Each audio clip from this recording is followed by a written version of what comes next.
قلعے کے آگے تباہ کن معرکہ آرائی ہوئی جس میں دونوں فریقوں نے نڈر ہو کر جنگ کی۔ اس لڑائی میں کئی مسلمان قتل ہوئے، لیکن جب انہوں نے یہودیوں کے حملے کو روک دیا تو بالآخر انہیں فتح حاصل ہو گئی۔ مسلمانوں نے انہیں بھگا دیا، یہاں تک کہ وہ شکست کھا کر اپنے قلعے میں داخل ہو گئے اور قلعے کے دروازے بند کر لیے۔ مقریزی اپنی کتاب امتاع الاسماء کے صفحہ 317 پر لکھتا ہے کہ جب مسلمانوں نے 2 دن قلعہ الصاب پر قیام کیا تو تیسرے دن حباب بن منظر نے ان کے ساتھ حملہ کیا اور یہود کے ساتھ سخت جنگ کی۔ اس کے پاس جھنڈا بھی تھا۔ جب صبح ہوئی تو انہوں نے رسول کریم صلی اللہ علیہ وآلہ وسلم پر تیر برسانے شروع کر دیے۔ مسلمانوں نے اپنے آپ کو رسول کریم صلی اللہ علیہ وآلہ وسلم کے لیے ڈھال بنا دیا۔ پھر یہودیوں نے سخت حملہ کیا جس سے مسلمان تتر بتر ہو گئے، یہاں تک کہ رسول کریم صلی اللہ علیہ وآلہ وسلم تک پہنچ گئے۔ آپ اس وقت کھڑے تھے۔ آپ صلی اللہ علیہ وآلہ وسلم گھوڑے سے اتر پڑے۔ اس وقت مدعم آپ صلی اللہ علیہ وآلہ وسلم کا گھوڑا پکڑے ہوئے تھا اور حباب اپنے گھوڑے پر سوار جھنڈے کو تھامے ہوئے ان پر تیر اندازی کرتے رہے۔ رسول کریم صلی اللہ علیہ وآلہ وسلم نے لوگوں کو آواز دی اور انہیں جہاد پر آمادہ کیا۔ وہ آئے تو حضرت حباب رضی اللہ عنہ نے ان کے ساتھ مل کر حملہ کیا۔ سخت جنگ کے بعد یہود کو شکست ہوئی اور انہوں نے قلعے کو بند کر لیا اور اس کی دیواروں پر سے بہت پتھر مارے، جس کی وجہ سے مسلمان ان سے دور ہو گئے۔ انہوں نے پھر حملہ کیا اور یہود نے نکل کر سخت جنگ کی اور 3 مسلمان شہید ہو گئے۔ پھر اللہ تعالیٰ نے انہیں شکست دی۔ واقدی بیان کرتا ہے کہ مجھ سے خالد بن الیاس نے جعفر بن محمود بن محمد سے بیان کیا۔ وہ کہتے تھے کہ میں ان لوگوں میں شامل تھا جو حضرت نبی کریم صلی اللہ علیہ وآلہ وسلم کے لیے ڈھال بن گئے تھے۔ میں ان کے اصحاب رضی اللہ عنہ کے ساتھ یہود کے سخت حملے کے وقت پکارنے لگا، تباہ کن تیروں کے ساتھ تیر اندازی کرو۔ انہوں نے ایسا ہی کیا۔ پھر یہود نے ہم پر تیر برسائے، یہاں تک کہ میں نے خیال کیا کہ وہ بس نہیں کریں گے۔ میں نے رسول کریم صلی اللہ علیہ وآلہ وسلم کو ایک تیر پھینکتے دیکھا، بس وہ ان کے کسی آدمی پر خطا نہ کیا گیا، اور رسول کریم صلی اللہ علیہ وآلہ وسلم مسکراتے ہوئے میری طرف آئے اور وہ تتر بتر ہو کر قلعے میں داخل ہو گئے۔ اسی طرح واقدی جابر بن عبداللہ انصاری سے بیان کرتا ہے۔ وہ کہتا ہے کہ جب ہم قلعہ الصاب تک پہنچے تو حباب بن منظر رضی اللہ عنہ نے ہمیں ساتھ لے کر جنگ کی۔ ان کے پاس ہمارا جھنڈا بھی تھا۔ مسلمانوں نے ان کی پیروی کی۔ ہم نے قلعہ الصاب پر 2 دن ان سے شدید جنگ کی۔ جب تیسرے دن رسول کریم صلی اللہ علیہ وآلہ وسلم نے صبح کی تو قلعے سے یہودیوں کا ایک جوان نکلا جو ستون کی مانند تھا۔ اس کے ساتھ اس کی پیادہ فوج بھی تھی۔ انہوں نے کچھ دیر تک تیر اندازی کی۔ ہم رسول کریم صلی اللہ علیہ وآلہ وسلم کی ڈھال بن گئے۔ انہوں نے ہم پر تیروں کی بارش کر دی۔ ان کے تیر ٹڈیوں کی طرح تھے، یہاں تک کہ مجھے خیال ہوا کہ وہ بس نہیں کریں گے۔ پھر انہوں نے یکدم حملہ کر دیا اور مسلمان شکست کھا کر رسول کریم صلی اللہ علیہ وآلہ وسلم تک پہنچ گئے۔ آپ صلی اللہ علیہ وآلہ وسلم اس وقت کھڑے ہوئے تھے۔ پھر آپ صلی اللہ علیہ وآلہ وسلم اپنے گھوڑے سے اتر پڑے۔ آپ صلی اللہ علیہ وآلہ وسلم کا غلام مدعم آپ صلی اللہ علیہ وآلہ وسلم کے گھوڑے کو پکڑے ہوئے تھا۔ حباب رضی اللہ عنہ نے ہمارا جھنڈا کھڑا رکھا۔ خدا کی قسم وہ اپنے گھوڑے سے مسلسل ان پر تیر برساتا رہا۔ رسول کریم صلی اللہ علیہ وآلہ وسلم نے مسلمانوں کو آواز دی اور جہاد پر آمادہ کیا اور بتایا کہ اللہ تعالیٰ نے ان سے خیبر کو غنیمت میں دینے کا وعدہ فرمایا ہے۔ راوی کہتا ہے کہ سب لوگ آ گئے، یہاں تک کہ اپنے علمبردار کے پاس اکٹھے ہو گئے۔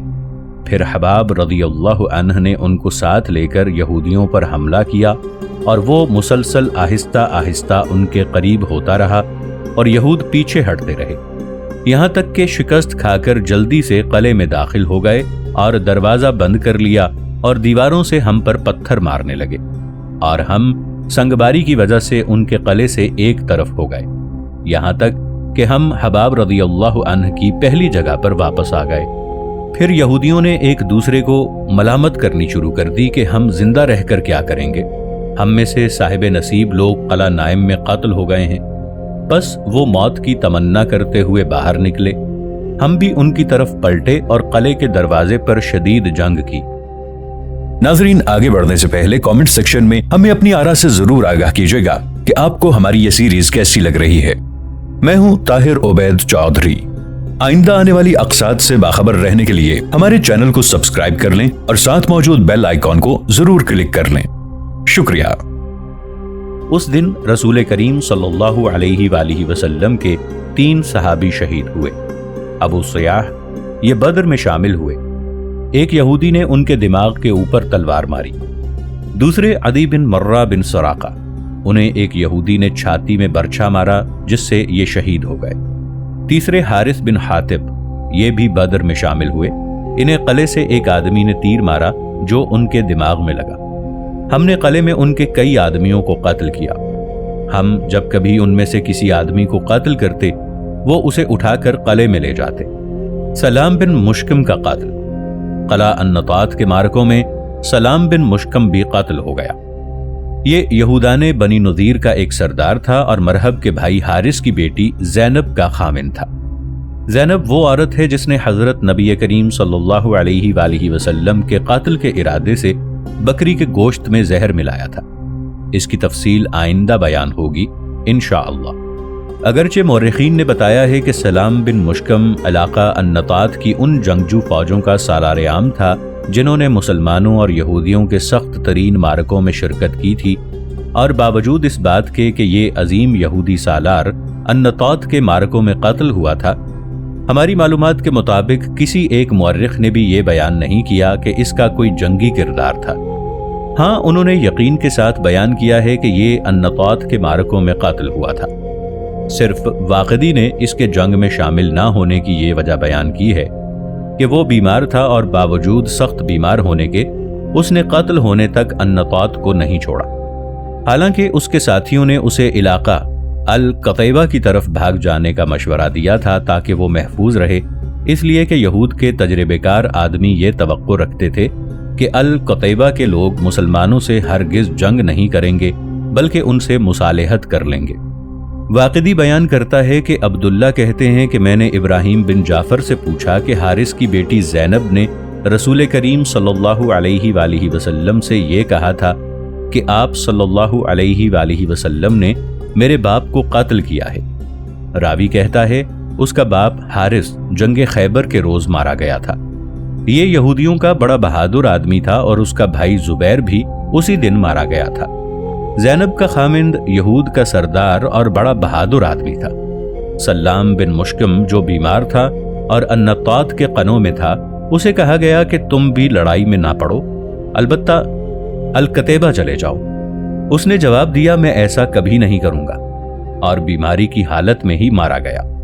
سلام بن مشکم ابو الحکم تھا جس کے متعلق الربیع بن ابی الحقیق کہتے ہیں، جس کا ترجمہ ہے جب انہوں نے تلواروں کے ساتھ ایک دوسرے کو پکارا تو ہم نے نیزہ باز سلام کو آواز دی، اور جب ہم اس کو آواز دیتے تو ہم دشمن کے سرداروں کو تیز زہر پلا دیتے۔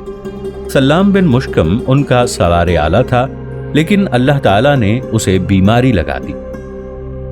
یہود کی شکست اور قلعے کی فتح۔ اگرچہ حباب بن منظر رضی اللہ عنہ اور ان کے جوانوں کے سامنے سے قلعے کی مدافعت کرنے والے یہودیوں نے واپس آ کر دروازے بند کر لیے، مگر ان کو اضطراب اور پریشانی نے آ لیا اور ان کا مورال گرنے لگا۔ حباب بن منظر رضی اللہ عنہ نے ان کی یہ کیفیت دیکھی تو انہوں نے یہود کے اضطراب اور مورال کی گراوٹ کے موقع کو غنیمت جانا اور اسی وقت قلعہ اصعب میں داخل ہونے اور اسے فتح کرنے کا منصوبہ تیار کر لیا۔ اس منصوبے کے مطابق حباب رضی اللہ عنہ نے اپنے جوانوں کے ساتھ قلعے پر اچانک عام حملہ کر دیا اور قلعے کے اندر داخل ہو کر سخت جنگ کر کے اسے فتح کر لیا اور تمام اسلحہ اور غلے پر قبضہ کر لیا جو بڑی مقدار میں تھا۔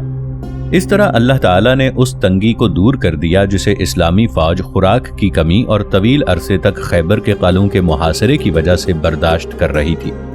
قلعے کا دفاع کرنے والے بہت سے یہودی مارے گئے اور کئی قیدی ہو گئے۔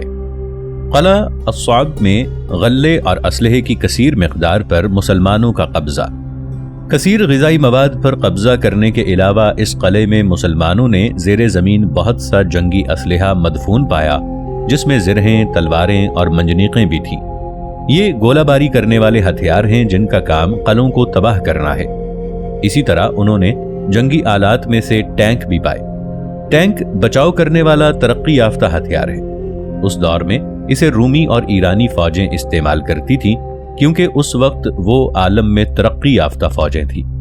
یہ بات کسی کو معلوم نہیں کہ خیبر کے یہودیوں نے یہ ٹینک کس طرح حاصل کیے، جبکہ اس وقت یا اس سے پہلے جزیرہ عرب میں انہیں بنانے اور استعمال کرنے کے متعلق کوئی آدمی بھی کچھ نہیں جانتا تھا، اور یہ کوئی مستعبد امر نہیں کہ خیبر کے یہودی انہیں شام سے لائے ہوں یا انہیں ان کے بنانے کے متعلق واقفیت ہو، اور جب انہیں اسلامی جنگوں کے متعلق پتہ چلا ہو تو انہوں نے مقامی طور پر انہیں تیار کر لیا ہو۔ پھر ایک دوسرا سوال پیدا ہوتا ہے کہ قلعہ الصعاب کے یہودیوں سے مسلمانوں نے جو ٹینک غنیمت میں حاصل کیے وہ حملہ کرنے والے ہتھیار ہیں، اور شہروں اور قلعوں پر حملہ کرنے میں ان سے کام لیا جاتا ہے۔ بس کیا یہودی مدینہ پر حملے کی تیاری کر رہے تھے اور انہوں نے مدینہ پر حملہ کرنے کے لیے یہ ٹینک تیار کیے تھے؟ اس سوال کا جواب ہاں میں ہے، کیونکہ خیبر میں یہودیوں کے پاس ان ٹینکوں کی موجودگی کی صحیح تفسیر یہی ہے، اور خاص طور پر جب ہم اس امر پر غور کریں کہ یہود کے نقطۂ نظر سے تو خیبر کا معرکہ دفاعی معرکہ تھا جو ٹینکوں کا محتاج نہیں تھا، اور ٹینک تو حملہ کرنے والا ہتھیار ہے۔ نبوی جنگی آداب۔ جب مسلمان قلعہ الصعاب پر قابض ہو گئے تو اس وقت رسول کریم صلی اللہ علیہ وآلہ وسلم کے منادی نے اعلان کیا کہ غنائم کی تقسیم سے قبل کوئی آدمی کسی چیز کو ہاتھ نہ لگائے۔ ہاں، انسانی زندگی کے لیے جو چیز ضروری ہو اسے لے سکتا ہے۔ اس نے اعلان کیا کہ کھاؤ اور چارہ ڈالو، لیکن اٹھاؤ نہیں، یعنی اسے اپنے علاقوں میں نہ لے جاؤ۔ تو انہوں نے اس قلعے سے اپنا کھانا اور جانوروں کا چارہ لے لیا، اور دوسری کسی چیز سے فائدہ نہ اٹھایا اور نہ خمس لگایا۔ پھر غنائم اور سامان کو جیش نبوی کے پڑاؤ میں منتقل کر دیا گیا۔ شراب کا گرانا اور اس کے برتنوں کو توڑنا۔ مسلمانوں نے قلعہ الصعاب میں شکست خوردہ یہود کے متروکات میں پرانی شراب کی بڑی مقدار بھی پائی۔ رسول کریم صلی اللہ علیہ وآلہ وسلم نے اس کے برتنوں کو توڑنے اور اسے گرانے کا حکم دے دیا۔ مسلمانوں کی فوج میں سے ایک آدمی نے اس شراب کو پی لیا۔ اس آدمی کو عبداللہ الخمار کہتے تھے۔ رسول کریم صلی اللہ علیہ وآلہ وسلم نے اسے جوتے مارے اور تمام حاضرین کو بھی اسے جوتے مارنے کا حکم دیا۔ حضرت عمر بن خطاب رضی اللہ عنہ نے شراب پینے کی وجہ سے اس آدمی پر لعنت کی تو رسول کریم صلی اللہ علیہ وآلہ وسلم نے فرمایا، اسے لعنت نہ کرو، یہ اللہ اور اس کے رسول صلی اللہ علیہ وآلہ وسلم سے محبت کرتا ہے۔ پھر عبداللہ چلا گیا، گویا وہ انہی میں سے ایک آدمی ہے، اور ان کے ساتھ ہی بیٹھ گیا۔ اسی طرح فوج نے قلعہ الصعاب میں تانبے اور مٹی کے برتن بھی پائے جن میں یہودی کھاتے پیتے تھے۔ رسول کریم صلی اللہ علیہ وآلہ وسلم نے فرمایا، انہیں دھو لو اور ان میں پکاؤ اور کھاؤ اور پیو۔ واقعی قلعہ الصعاب کے معرکے کے متعلق بیان کرتا ہے، ابی صبرہ سے جو خیبر کی فتح میں شامل تھا۔ پھر ہمارے علمبردار نے حملہ کیا اور ہم نے بھی اس کے ساتھ حملہ کیا، اور ہم نے یہودیوں کو قلعے کے اندر داخل کر دیا اور خود بھی ان کے پیچھے ان کے اندر داخل ہو گئے۔ جب ہم قلعے میں ان کے پاس گئے تو وہ بکریوں کی طرح تھے، جو بھی ہمارے سامنے آیا ہم نے اسے قتل کر دیا، اور ان میں سے ہم نے قیدی بھی بنائے، اور وہ پتھروں پر سے جدھر منہ آیا بھاگ کھڑے ہوئے۔ وہ قلعہ الزہیر میں جانا چاہتے تھے اور ہم نے انہیں بھاگنے دیا۔ مسلمان قلعے کی دیواروں پر چڑھ گئے اور انہوں نے بہت سے نعرہ تکبیر لگائے، اور ہم نے تکبیر کے نعروں سے یہودیوں کو منتشر کر دیا۔ میں نے اسلم اور غفار کے جوانوں کو قلعے کے اوپر نعرے لگاتے دیکھا۔ خدا کی قسم ہم نے وہاں پر جو، کھجور، گھی، شہد، تیل اور گوشت کے وہ ذخائر دیکھے جو ہمارے وہم و گمان میں بھی نہ تھے۔ رسول کریم صلی اللہ علیہ وآلہ وسلم کے منادی نے اعلان کیا کہ کھاؤ اور پیو، چارہ ڈالو اور اٹھا کر نہ لے جاؤ۔ منادی نے کہا، غلے کو اٹھا کر اپنے علاقے میں نہ لے جاؤ۔ مسلمان اس قلعے میں اپنی اپنی جگہ پر اپنا کھانا اور وہ اپنے جانوروں کا چارہ لے جاتے،